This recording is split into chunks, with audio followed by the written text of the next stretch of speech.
Oku Mazi Nnamdi Kanu anaghị etinye ọnụ, which is wrong. Mazi Nnamdi Kanu is one man. No matter what, don't talk.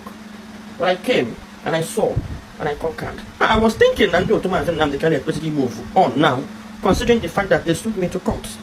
So more than when I gave me to court, I'm waiting for them to send me court papers. Up to now, I saw them court papers. And I can have Lolo Nneka on social media. Lolo Nneka about touch. About touch and over.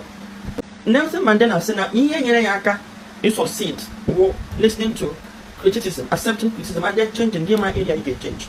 You know, so that is it. So I'm going to this afternoon, woman to Chika Edoziem. Take group performance and I went to Sokoto prison. And I went to Sokoto prison and woman and Nnamdi. We are young more. Naming your advice to fix things. Now you won't give back continue when I cause I trouble commotion. I not know law. Yeah, me shoot, yeah. Your advice because I went there.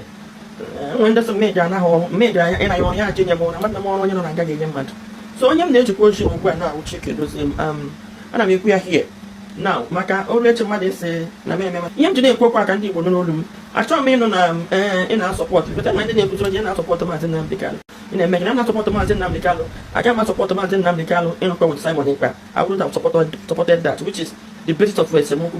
I can't support Nnamdi, which is, for me, it's an abomination. A leader, first in the history of the world, a leader in Okata, Kewo 2 into 3 into 4, and that was the basis of my quarrel with him.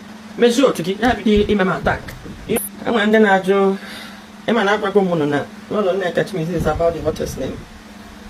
Moro my GTR, you do content, which is fine.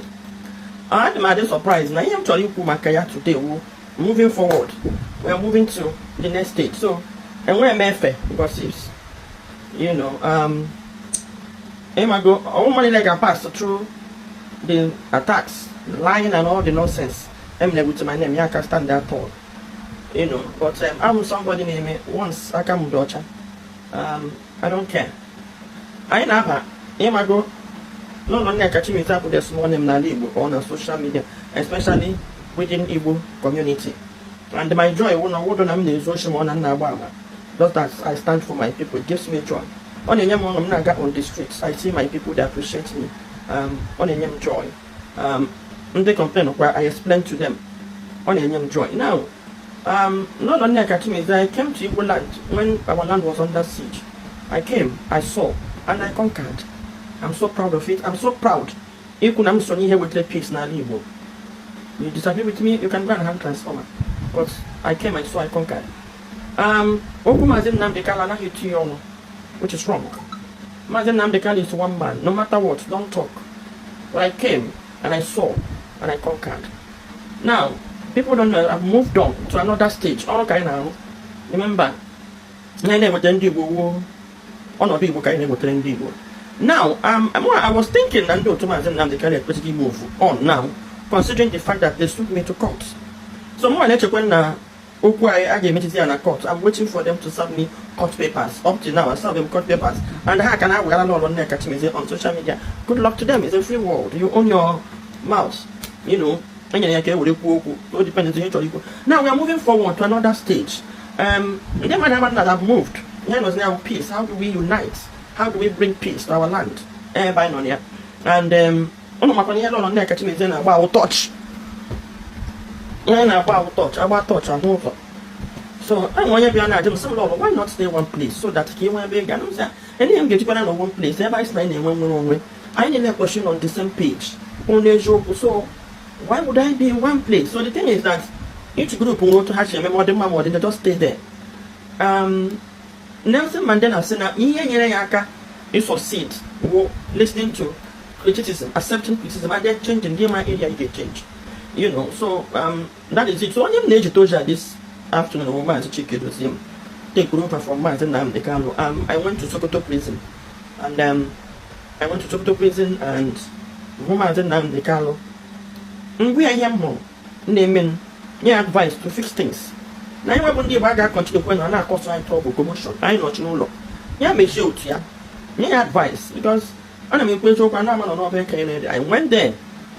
when there's a major now, major, and I only had Junior Mona, but the more you know, I'm getting mad. So I'm going to question where now Chika Edoziem, and I mean, we are here. Now, Maka, already somebody say, Name attack or something. I'm also going to write. Now, Yoyaka, Edoziem, as long as they measure IPOB, you are institutionalizing it. Because a lot of things now, the wrong now. Your IPOB mode of operation, which I also believe they can touch that areas. So those areas I'm going to put them into writing, and I'm going to send it to you through your lawyer. Or if I job. You today can do I try me in our support, but I'm not support the Nnamdi. In a man, I'm not supporting Nnamdi.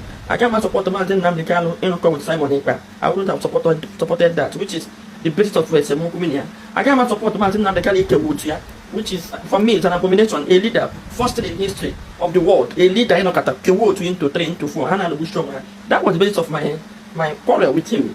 Measure to get every day attack. You know, you might go this, yeah, I don't know IPOB treatments. And then I've watched that IPOB treatment, and it's also part of what I'm going to put in my writing. IPOB has a very wonderful media, very wonderful media setup, one of the best in the world, which actually layer positively. Okay, money treatment. You know, that they are so proud of this stupid gentleman that was IPOB treatment. And I look at this treatment and I was commenting Edoziem, he has comported himself. No time. He has comported himself, and I've watched other IPOB. It's like the bad eggs shift. The Pakotorano wasn't done on this side, but I've listened to some of them do their presentation. Even though so, but few minor observations. I'm going to put it in writing, just like I expected. Nnamdi went to Sokoto prison. It's my observation. We are the him. They are even that job leader where my platform now rubbish, which I'm not have work with me. And I've been a supporter of IPOB, but in the like IPOB, they make the right thing. I've made observations, and we were truly perfect. I've made some observations which I would like to put into paper, put it down. That's why I'm now. And I said I'm going to do this, and I'm going to send it. Then we sit down now, what's it touching, and once them get drop here, please be open to accept criticism. It's part of, you know, governance. That's the only way you know where you are going wrong, and where you are not, where you are doing well, and where you are going wrong. That is one of the I'm sure I am on the end. No matter the emotion any feel, truth will remain truth. So Chika, expect my letter, and I believe that IPOB, Yahoo IPOB, the Holy Ghost will embrace an IPOB that will listen to people man on the represent and was listening to the voice of good advices, and then Mayor Godline them. You'll agree with me, came with 2017 till today, till 2024, where Ali was bleeding. That bleeding was out of one man's carelessness, and we believe that you, Chika Edoziem, will make it right this time around.